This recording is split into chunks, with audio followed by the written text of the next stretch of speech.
The Winnipeg Jets here are on the road in St. Louis, and they need to do three things to improve their chances of getting through this round. Let's chat about that on tonight's episode of Locked On Winnipeg Jets.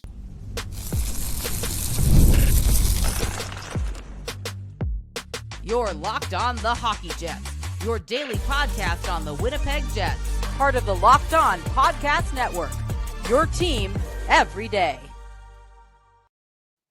Hey friends, and welcome to tonight's episode of Locked On Winnipeg Jets, part of the Locked On Podcast Network, your team every day. I'm your host, Harrison Lee, an avid Winnipeg Jets fan and an online blogger. You can follow me on Twitter at HLivingLoco and at LO_Winnipeg Jets. Thanks for making Locked On Jets your first listen of the day every day. If you like what you're hearing, be sure to like, follow, and subscribe on all of your favorite podcasting platforms and YouTube. Doing so, of course, is always free of charge and ensures you never miss another episode. Most of all, though, we just love and appreciate your support. Tonight's episode, we are previewing Winnipeg's away games here in St. Louis. Obviously going to be a big couple of games. And I think that there are three things that the Jets might want to work on ahead of not only these games, but should they advance the subsequent rounds. Winnipeg has been really good, especially in like the second half of these first couple of home games against the Blues. But in the spirit of constantly looking for things to tweak, the Jets probably still feel like they are yet to play their best playoff hockey. I think there are three areas that they might want to work on. The first is that Winnipeg really needs to come out of the gate swinging a little bit earlier. They need to fix some of their discipline, and they should probably hope to find a little bit more of a way to get that power play going.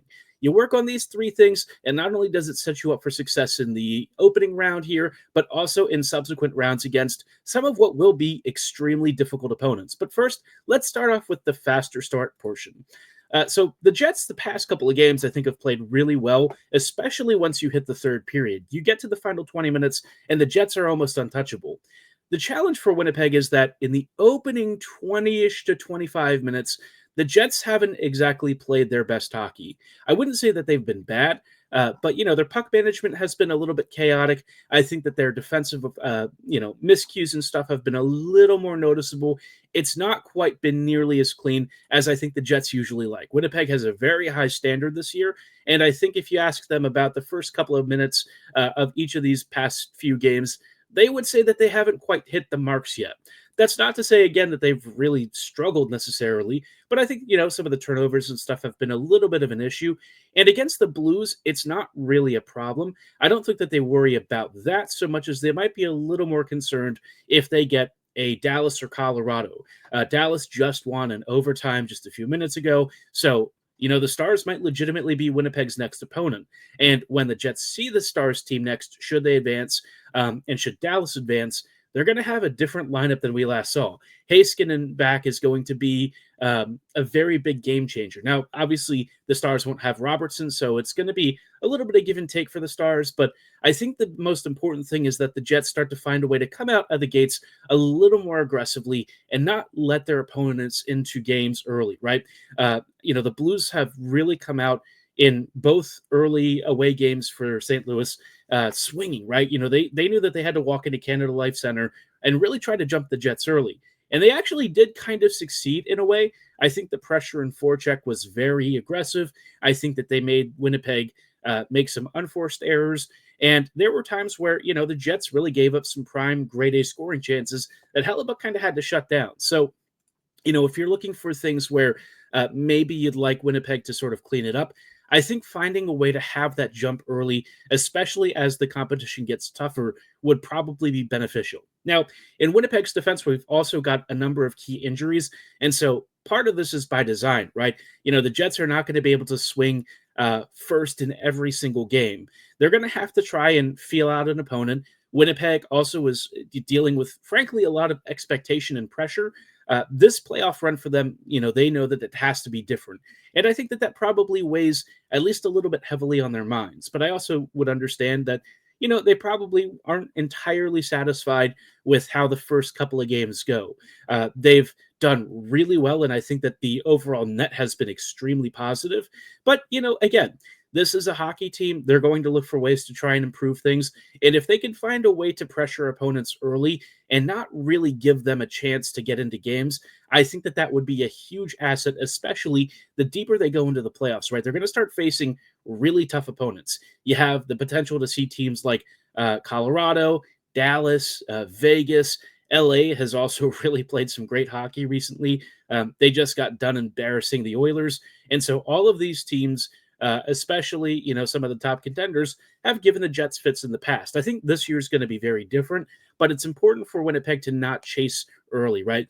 You don't want to have to be the team that's coming from behind and trying to fight your way back to a lead.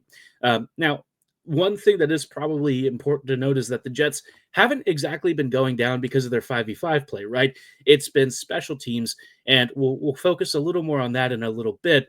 But I think on the whole, just finding a way to get your 5v5 game up and running a little bit faster might be able to set you up for more success. And even in these games against the Blues, I think that this is a great opportunity to figure out if you can, not necessarily burn all your energy early, but still get up and get out there a little bit faster. Make sure that your puck management in the opening 20 minutes is a little cleaner. Don't give your opponent easier opportunities and clear looks on goal. Hellebuck, I think, has been, better than perhaps people have given him credit for, but, he's not going to be perfect, and you don't want to have to ask him to make like 10 grade A chances or grade A saves in the first period, and it's not like the Jets have really given up that, but, again, you start facing better opponents, that puck management becomes increasingly more and more important. I also think dictating that pace early, especially at 5v5, and maybe even getting an early goal or two would be helpful for Winnipeg to start to defend the lead. If the Jets are able to set the tempo early and control the pace of the game, they usually shut things down. I mean, their best domination really came when they started a game off really strongly, really dictated the pace of the forecheck and all that. So if the Jets can find a way to do that even against a really aggressive opponent and force teams like, say, St. Louis to start stretching the play and trying to come out of their shell, the Jets have usually been really opportunistic at picking apart the mistakes that follow that. The Blues are a team that really have to try and score early and quickly and sort of sit on it. They're not a squad that I think is super well built to handle lots of lead chasing. They're just not deep enough for that. And so I think for the Jets, this is a really good tune-up series and a really good opportunity to sort of look at how you've played so far. And again, I think that they would be pretty happy with most of it. But that first period and a half is probably where they would say, we need to just be better all around, figure out how to avoid some of the silly turnovers. You don't want to get yourself into mental mistakes of getting under pressure and saucing a puck right into the slot area in front of Hellebuck. And I think that would be an area of focus. Again, I'm talking about stuff that's kind of, I wouldn't say it's nitpicky. It's a little more than that, but it is enough of a thing to where, the Jets would probably want something a little more cohesive. And even if you don't come out swinging and really being aggressive on the forecheck, just make sure that you play cleaner hockey. You want to have those zone exits. You want to have that flow. And once the Jets are up to speed, obviously we've seen this year that they're not really afraid of anyone. They can control play against many of the top teams in the league. There are very few opponents where Winnipeg really has just outwardly struggled, and those teams, for the most part, are really not in the playoffs. There's a couple that are more historically giving the Jets fits. Might not be the same case this year, but I think Winnipeg is really well set up for a deep playoff run. But one thing that I do think, and I mentioned this earlier, the penalty kill has kind of been a little bit of a sore spot. And I think that this sort of ties into just being as disciplined as you can. It's very difficult to really make this a point because you're talking about a high stakes, high intensity, high emotion series. The Jets are obviously no strangers to recent playoff failure. And I think that all kind of puts a lot of pressure on them. But if Winnipeg can find a way to reduce penalties and stuff, I think that would be a really big key. We'll talk about the discipline and really the penalty kill here in just a brief moment. But before we do, did want to shout out our friends and partners at FanDuel. The NBA playoffs are almost here, and FanDuel is giving new customers an incredible way to get in on the action. Right now, when you join FanDuel and place your first $5 bet, you'll get $250 in bonus bets if your bet wins. FanDuel makes betting so easy, whether it's picking your favorite team or diving into player propositions. From three-pointers to steals to assists, FanDuel has so many ways to bet your favorite player props. This also applies to hockey, so if you're looking at goals, assists, plus or minus, whatever statistical category you're into, this Stanley Cup playoffs, you can follow along. And of course, that includes Winnipeg games. So it's a great opportunity for Jets fans to win big. And of course, even if the game has already started, you can even combine live prop bets into a same game parlay for a chance to win big. Don't miss out and head to fanduel.com and claim your $250 in bonus bets today. Hey, friends, and welcome back to this episode of Locked On Winnipeg Jets, part of the Locked On Podcast Network, your team every day. Every day, thank you so much for rejoining us on tonight's episode as we are just continuing to chat about a couple of things where Winnipeg, obviously has done really well against the Blues, but, maybe there are some areas for improvement. I think the Jets have certainly looked at maybe their starts in the past couple of games and thought, maybe we want to improve a little bit on that. The puck management early in the first 20 to 25 minutes has been a challenge. I also think the discipline has maybe been something that they've not been thrilled with. Now, here's the thing, right? The officiating in the first round tends to be very ticky-tacky and oftentimes a little overbearing. I think this year, more than maybe other years, I feel like in some of these series, it's been a little extreme. I don't think it's been entirely consistent as much as previous years, and certainly in some of the other series. I feel like the Sens Leaf series, the first game was really ticky-tacky, and I feel like the Jets have maybe been called on more penalties than I feel like they should be, especially relative to what we usually see with playoff officiating. So this discipline point is more for the present than I would think in the future. But assuming that this standard does hold, suddenly the playoffs have taken on a very different significance with the special team stuff. It wasn't really what I was anticipating. And again, I don't think that it's going to continue throughout the entire playoffs.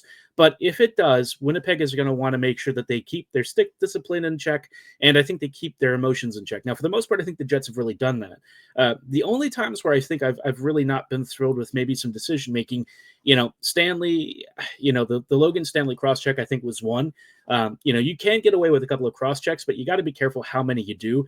3, 4, you start to get into really iffy territory, and that's kind of one thing where Logan in particular has maybe had a bit of a rep is he does take a fair few number of penalties. He's usually one of this team's leading penalty takers. And, most of St. Louis's goals in the series have actually come off of the power play. So don't give them an easy opportunity. The other one that I didn't love was Shen kind of like flipping a lid off of, a Blues player. Now, again, this is kind of a silly one, and I get why people thought it was a really soft call.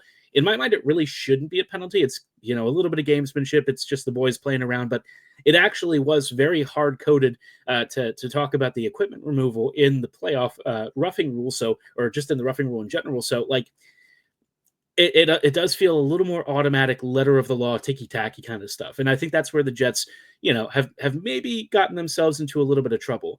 Not every penalty, I think, has been, awful. There have been some where it's kind of like just an unlucky trip or something. But I just think, when you're looking at emotions running high, especially in really high-stakes series, don't let yourself get drawn into the moment.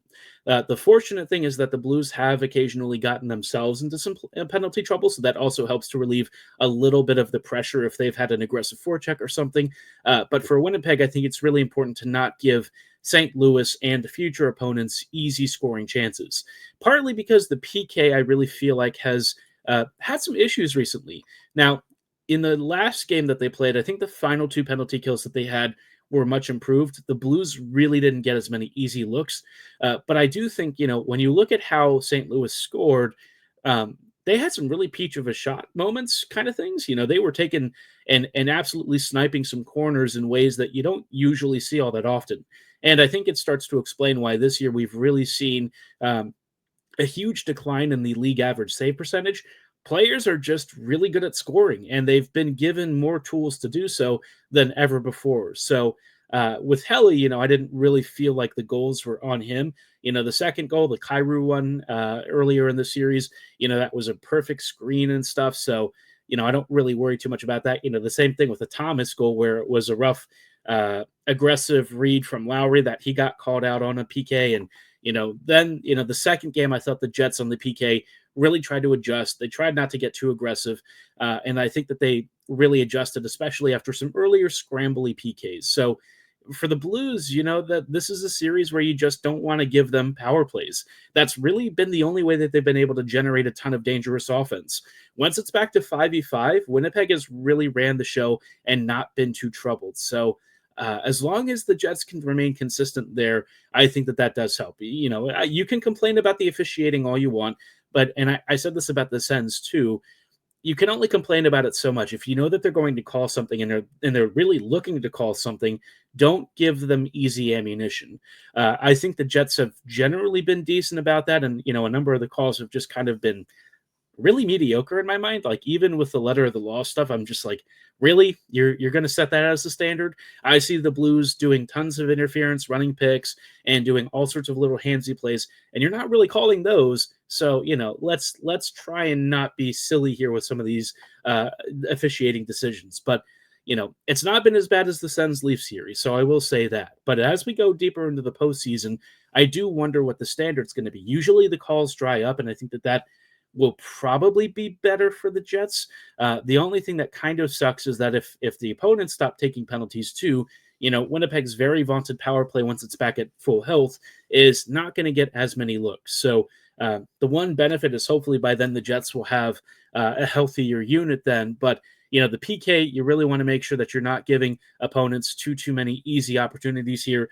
And you look at this opening series, and I think it's been a great tune-up for not only the 5v5 play, but also making sure that your PK remains aggressive, but not overly so. You don't want to get caught chasing.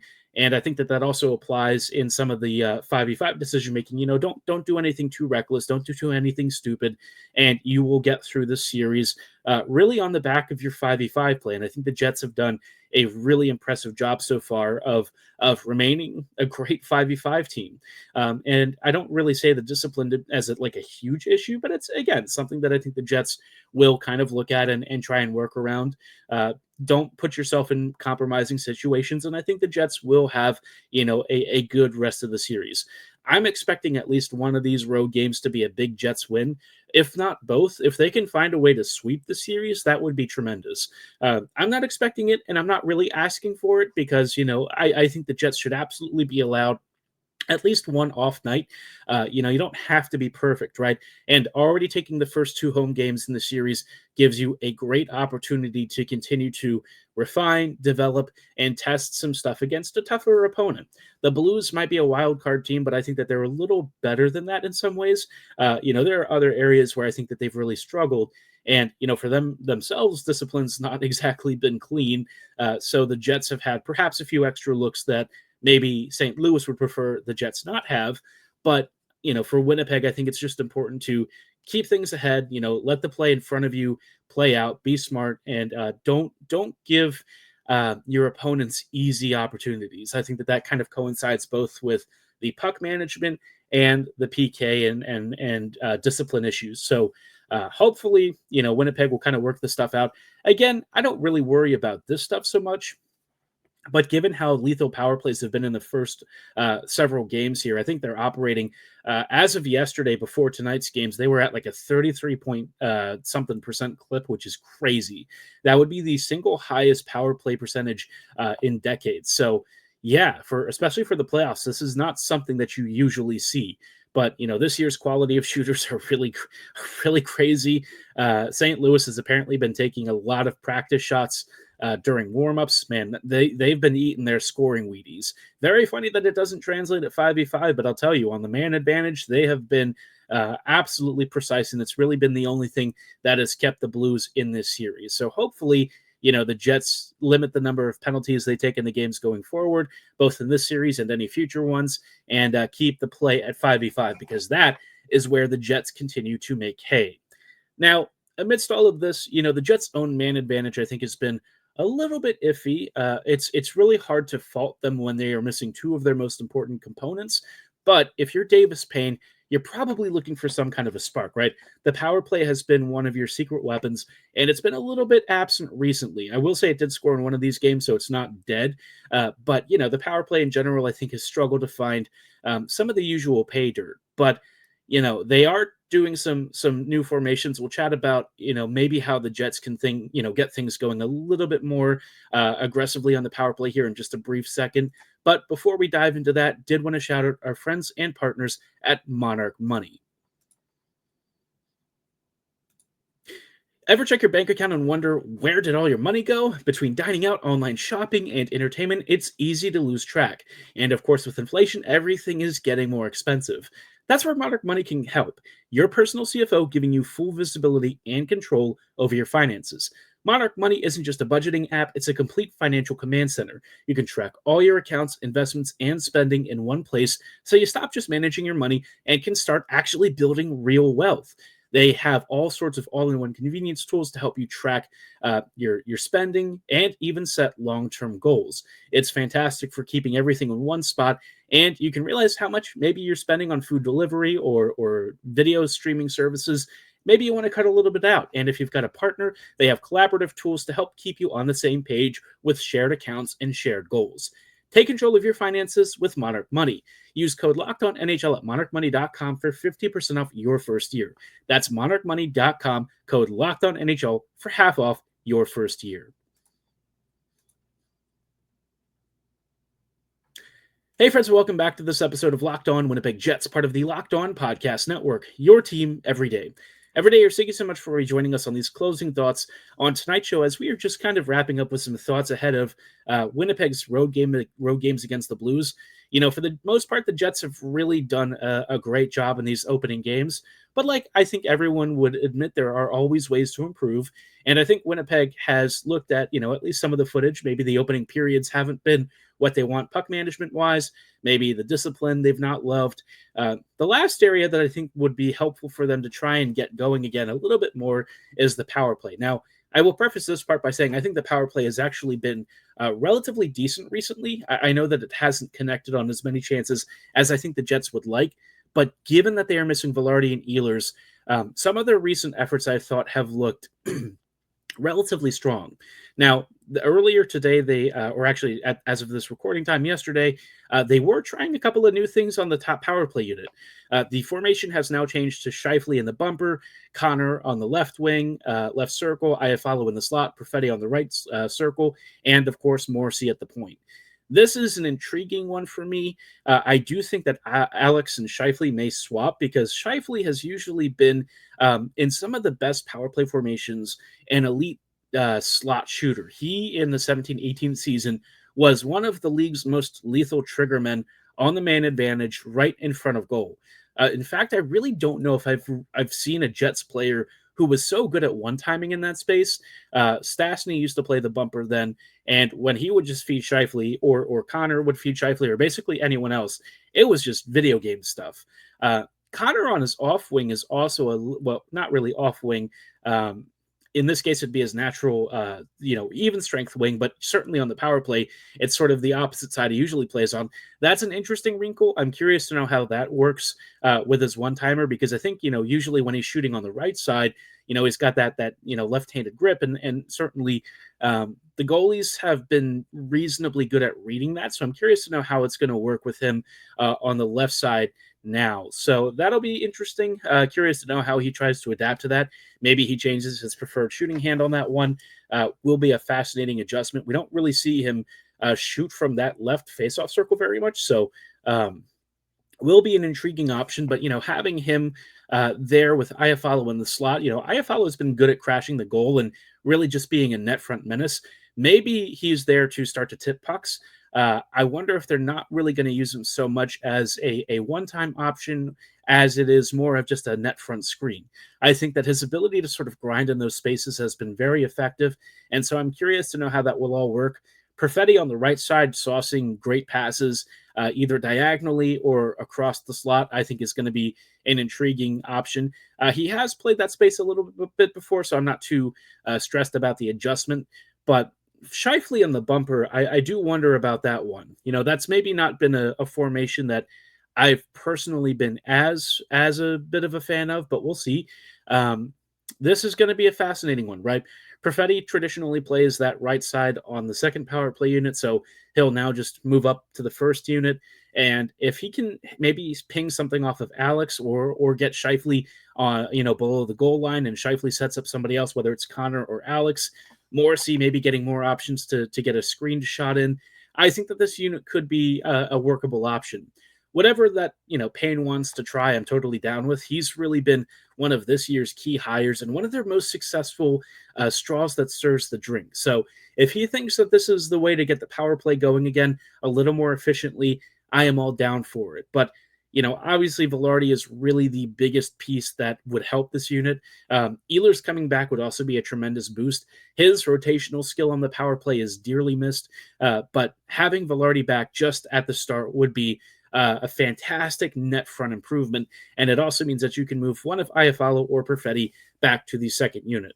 I would guess that it would probably be Iafallo, but I could be mistaken about that. So we will just have to keep that in mind and keep an open eye to how Payne wants to do this stuff, especially since Ehlers will still be missing. So you need to find somebody who can kind of play a similar role. And wow, that is easier said than done with the sort of versatility and skating that Nick brings at the man advantage situation. But I do feel like the power play has been starting to find its footing recently. So this, I think, is going to be good. It also gives the Jets more looks in case, again, another injury happens. Both Ehlers and Vilardi have missed time at different points this season, more so Vilardi than Ehlers. But, Nick's not had a perfectly healthy year either, so important for the Jets to have all sorts of tools in their locker for all situations. It's really set them up for a lot of success this year. They have continued to find new line combinations that have really, especially as of late, started to cook. So, yeah, I'm looking forward to tonight's game. I think the Jets have a really good opportunity to experiment with some stuff. I imagine the Jets will get at least one or two power plays. Let's see if this top unit can start to hit pay dirt a little more frequently and deliver the goods. The Blues power play has been very lethal. You really want to match that and take away any sort of advantage that they might have so that you can get through the series as quickly as possible and get prepared for the second round. But curious to know which areas of improvement you think you want the Jets to focus on. Is it the puck management? Is it the discipline and PK, the power play? Or do you think that there is something else that you want to see the Jets work on? Drop your suggestions and comments below, maybe even some of your observations, or at my social medias at HLLivingLoco and at LO_Winnipeg Jets. For tonight's episode, though, that is going to be all the time that we have. On Friday, we will have coverage and recap of Winnipeg versus St. Louis Game 3. I am supposed to do a crossover episode again with Haley Taylor-Simon from Locked On Blues at some point. We will see if that maybe drops early next week or something shorter on the weekend. I will let you know. But, of course, for tonight's show, that is all the time that we have. I thank you so much for listening and making Locked On Jets your first listen of the day every day. We will see you back here tomorrow for more Jets coverage. So see you then. Have a great night. And as always, go Jets, go.